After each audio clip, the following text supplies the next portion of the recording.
to another episode of the Fanzone podcast. Your home for all things Bolton Wanderers, up the Trotters, the Northwest's #1 podcast. Good evening, ladies and gents. Welcome back to another episode of the preview show brought to you by us here at the Fanzone podcast, and of course sponsored by the incredible Loving My Socials. Before we get stuck into this evening's episode, if you want to find out any more about Loving My Socials or indeed any of our sponsors, if you head over to www.thefanzonepod.co.uk, head to our sponsors and you can find out everything you need to know over there. But this evening's preview show then, it is of course an away visit to the Rotherham United, which I learned today has 2 H's in it. Unreal. Somehow. This is what we're dealing with. Somehow, I didn't know that was a thing, but apparently it is. And we are joined by Tom from New York Talk podcast. How are you this evening, mate? Yeah, excellent. I really enjoyed that intro. It was really good. I like the voiceover. It's excellent. Any guesses as to, I mean, if you get this, I would be unbelievably impressed. But any guesses? It's a former Wanderers player. Oh, I've got absolutely no clue. But I mean, credit to actually get a Wanderers player on that. That's really impressive. But yeah, no, I really like it. I'm not. Do all the viewers know? I mean, if you, I don't, because it's not an obvious one, is it? We've just taken it for granted, haven't we? Yeah. In the chat, quick fire question: the Fanzone podcast intro, the voiceover. Which former player is it? Brandon didn't know, and Brandon's a channel member. Yeah, we should be revoking your channel membership, Brandon, if you don't know. Oh, yeah, we've got 1, 2 so far. Yeah, 2 guesses. Brandon, and in response to your lovely comment, nice of Tim Blake to turn up for a change, I've actually done the same number in the last, since the 1st of January as everybody else. We've got a little rota going now, so I can keep tabs on how many everyone's done. Yeah. Chris is leading the way on 3. Absolute trooper. Come on. Awesome. Someone said play the intro again. I think it's too long. We're going to have to get straight into the series episode. Yeah. Luke, right. You were the first. Matthew, you got it right. Ryan, you got it right. Yeah. Wanderers legend. England international. Drinker podcast guest episode as well. Hey? His episode, then you have to scroll back a little bit, but it's worth a watch. What's this? Chris, can you say hi to... Well, hang on. Chris, can you say hi to my girlfriend Liz, please? She's just told me she's booked a hotel stadium view for the Bristol game. Overwhelmed. Hang on a minute. Does that mean I'm coming with you? Oh, all right. Oh, right. I'm with you. Okay, got you now. Right. Liz, big shout out. That's a lovely, lovely gesture, that. So, fair play. You know, it's a treat, a fella. Big up, Liz. Anyway, let's get stuck into this evening's episode. No more messing around. We will kick off this evening's preview show, joined by Tom with season so far.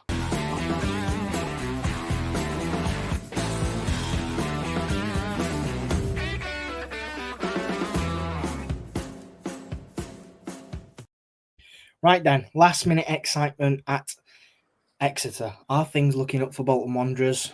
That still remains to be seen. I think we've had this conversation quite a few times so far this season. Have we turned a corner? Have we not turned a corner? Who really knows anymore? But let's take a trip over to Steve Evans' Rotherham United. Things haven't been great. Obviously, come down from the Championship, and your counterparts that joined you in that transition seem to be doing significantly better. What's happened for Rotherham? Are you where you expected to be? And if not, why is that the case? I think there's a lot of reasons, and it was a lot of new faces in the summer, which never helps. Trying to get a squad to click together, but there's a lot of players underperforming as well. Clark Harris obviously won Golden Boot for the last however many seasons he's been in League One, and he's really not hit form yet. Sam Nombe is our most expensive signing, again not really hit form. And it's tough for us to create goals. I think defensively we've been pretty good this season, bar a few mistakes that you're going to make at this level. But I mean, going forward, we're pretty toothless, bar the last maybe 2 games where there's been a slight increase, but not enough to, really show that there's a bit of momentum behind it. So, yeah, I think we deserve to be where we are. I don't think any Rotherham fan will say any different and say that it's a false position. But I think, based on the quality that we have, Steve Evans keeps mentioning playoffs. God knows if we'll make them. I don't think we will now because we're way off where we should be. So I think it's strap in for another League One season next season, in my honest opinion. But I think since Christmas we've sort of turned a bit of a corner. Whether that's a 2-game, let's just whether it's just a 2-game buzz or whatever it may be. Let's hope it continues. For our sake, for your sake. Hope it doesn't. I mean, you currently sit 10 points away from the playoffs, but there is a caveat to that in that, I mean, both yourselves and Bolton Wanderers have 2 games in hand, 1 game on Reading, but 2 games in hand on most of the teams up in that top 6 or 7. I'm cautious with the words game in hand because we had those last season and never a guarantee, is it? You sent them up the wall in quite a drastic manner. Is there a chance though? This league, right? And 3 games you can win and 3 games you can lose on the trot, and it just changes everything. And it's likewise for any team in this division. We were looking at, I think we beat Lincoln the first time round, and then we beat Stevenage or something like that, and we were on a bit of a roll. And you would have thought if we would have won the next 3 games over Christmas, we were in with a chance of playoffs. We lost the next 2 and drew the last one against Stockport a couple weeks ago, and since then it's all been downhill. It's all been downhill in terms of morale from those 3 games. It was downhill. So if we would have won those 3, you're in playoffs. You don't win those 3, you're looking at, is Steve Evans going to get the sack? So it can really change depending on what you sort of experience in those 3 or 4 games, and this league is chaos for that. Yeah, it certainly is. True. It certainly is. We've had a comment from one of our channel members, David, and he said, "Which is the best team that Tom has seen this season, besides the team who are supposedly buying the title?" Yeah. I mean, I think we're all in a. I think they are, but bar them, teams that I've seen personally play against us. Teams that are up there, I mean, Wrexham, I don't think they were very good defensively and very structured, but they pose no threat. And we got a lot of backlash for saying that. But they didn't really offer anything. I thought Huddersfield, who we played last week, were a decent counter-attacking team. But the best team for me that I've seen is probably Stockport, in just the way that they controlled the game. Louis Barry was a threat. Ollie Norwood was good, but I think this league flatters to deceive, in all honesty. I think not a lot of the teams are outstanding.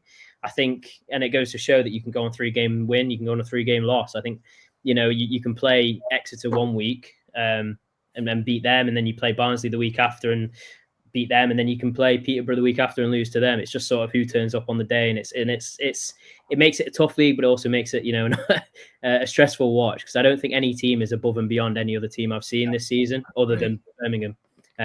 Having said that, yet to see you guys this season. I think it's the only team that we haven't played yet. Obviously due to postponements and stuff. So it'll be interesting to see, the sort of quality that you guys have. And I'm really looking forward to the game on Saturday, because we're coming into a bit of form and we're playing a side that has been up there for the past 5 years. So I'm really looking forward to it. I always love playing Bolton. Well, I'm glad you're looking forward to it. I'm not sure many of our fans will agree. Bolton's form, I mean, you said this league flatters to deceive. I mean, Bolton's form has been far from exceptional. It's been far from... it's just not been great. We know all about Stockport, and we know all about Huddersfield, the 2 teams that you mentioned there. 9-0, those 2 combined. What in terms of, if you were to turn it around and head into the playoffs, what do you think you need to see differently? I mean, for Wanderers, some games we've said it's that we're not creative enough, and then we've gone and scored 3 goals against Lincoln and looked all right. Beat Mansfield 3-1 and looked capable of scoring goals. 4-1 against Stevenage. And then there's other times where we said defensively we're not too great, and Stockport and Huddersfield have emphasised that. What is it for Rotherham that needs to be different?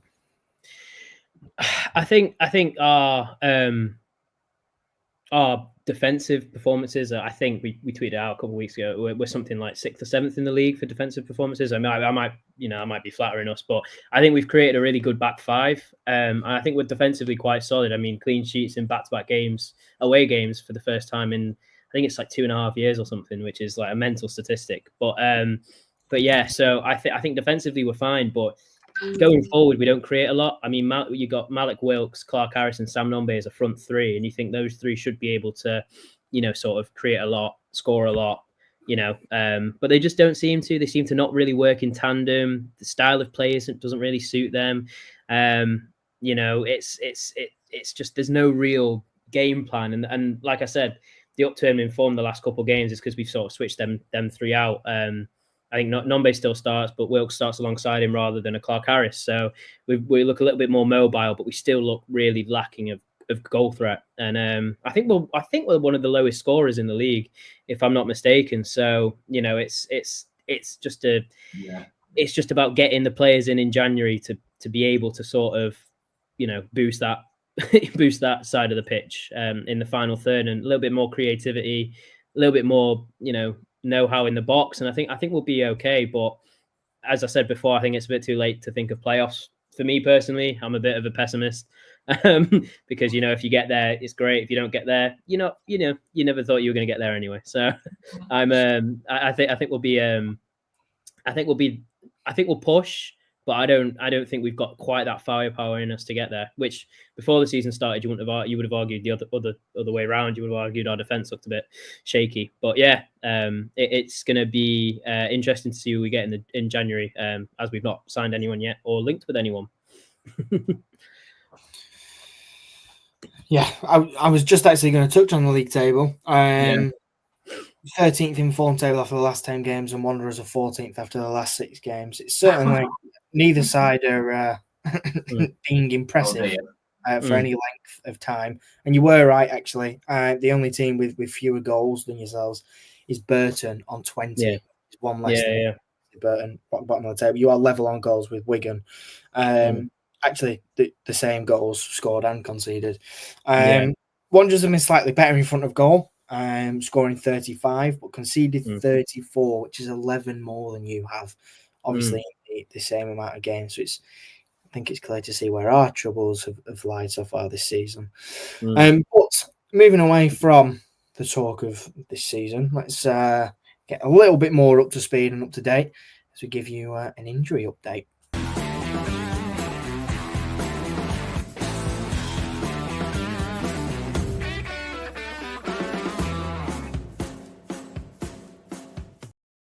I suppose I better chip in and do something. I've been sat here looking pretty for the last 13 minutes. So I will give you an update from the top sheets with regards to injuries for Bolton Wanderers. So bad news today, as we found out that Kyle Dempsey, I think we pretty much knew, but he will be out for the remainder of the season now. Knee issues. It looks like surgery. So looks like Kyle Dempsey will be out of the equation until next season. So we pass on our best wishes from the pod, obviously, that he comes through that and gets himself right. Obviously, he's struggled. He's been plagued with injuries since he came to Bolton. So we wish him well.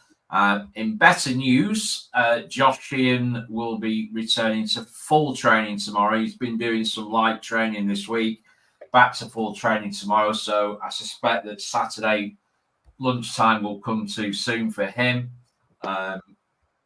Owen Toll, who I for one are very, very keen to see him back in the fold from a defensive standpoint.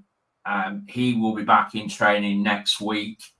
Bit of a red flag that, because obviously he came back recently against Lincoln, played 60 minutes, was taken off, and he's not played since after coming back from injury. So bit of a worry there. But in better news, obviously we've got the returning Aaron Morley, who scored the dramatic winner at Exeter. Obviously he's there for cover. And we have a new player in the form of Joe Randall.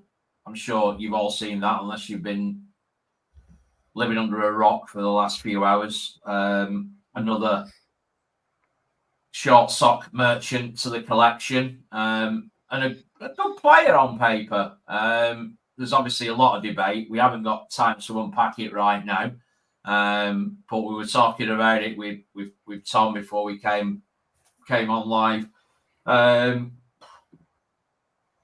For one, I mean, obviously I'm a bit of a glass half full merchant, unlike Cole. But I'm saying no. Cole's one of our presenters, Tom, by the way, who divides opinion, shall we say. So if we go back, he's if you watch one of our pods, you know what I mean, Tom.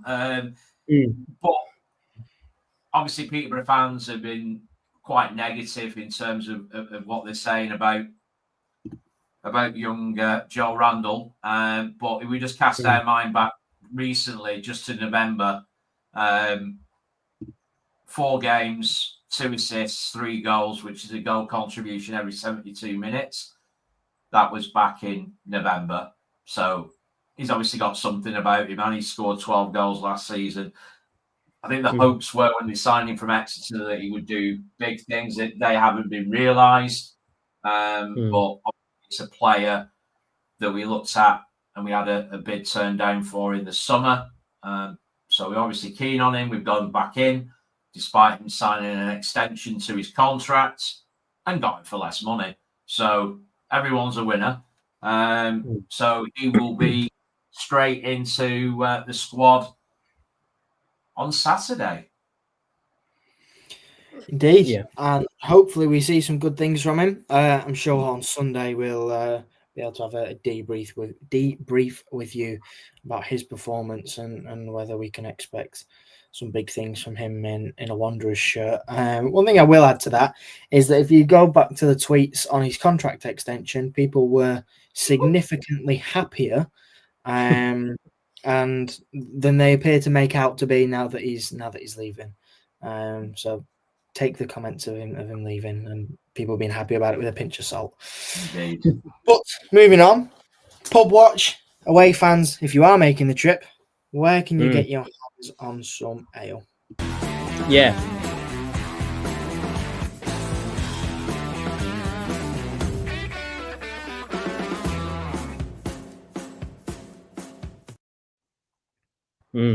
Okay. Yeah.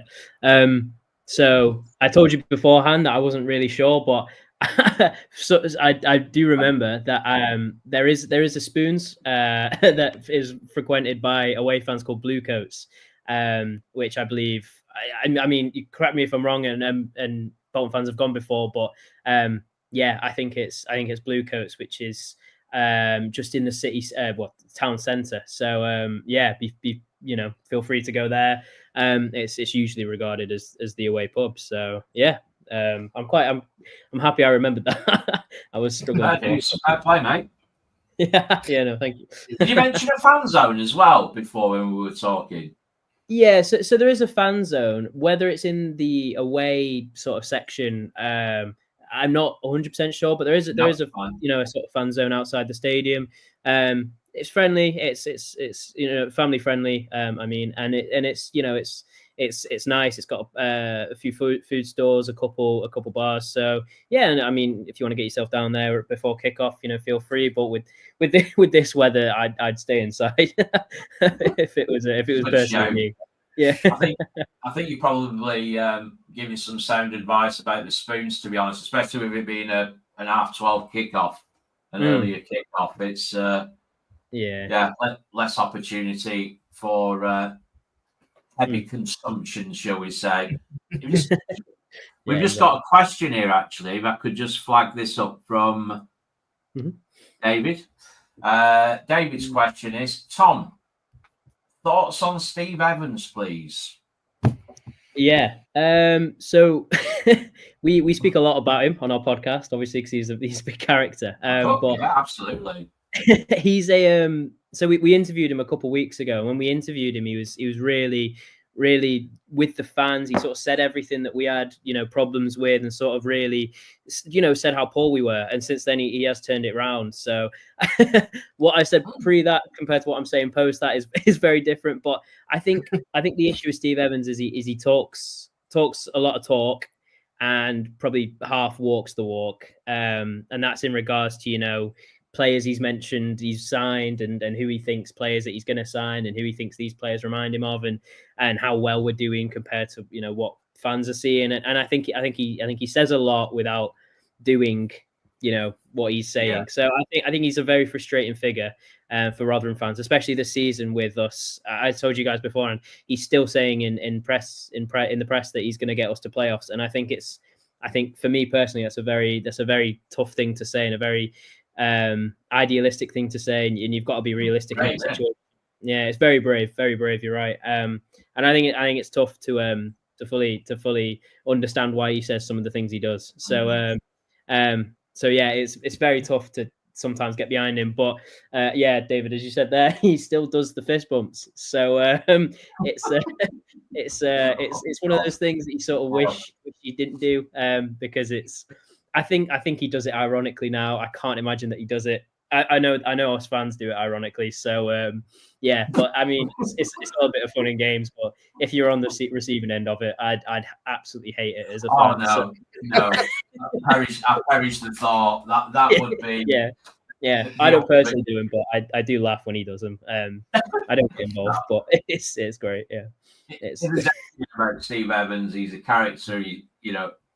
Obviously people are quite harsh towards him as in opposition fans, but I think underneath all that, there's a lot of respect, especially throughout the EFL, because he's been there, seen it, done it, got the T-shirt.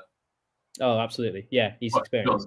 He definitely does divide opinion, but yeah, it's one of those, isn't it? It's like the player that you hate, but you wish he played for you. It's that kind of thing, isn't it? So yeah. No, I get that. Yeah, definitely a character that divides opinion.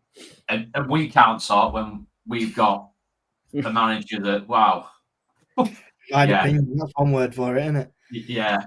We won't dive into that today because we definitely haven't got the time for that. So we'll see. So it's quite a battle ahead on Saturday with the two managers. Yeah. And who will come out on top leads us nicely into our final segment of the evening. What's the score?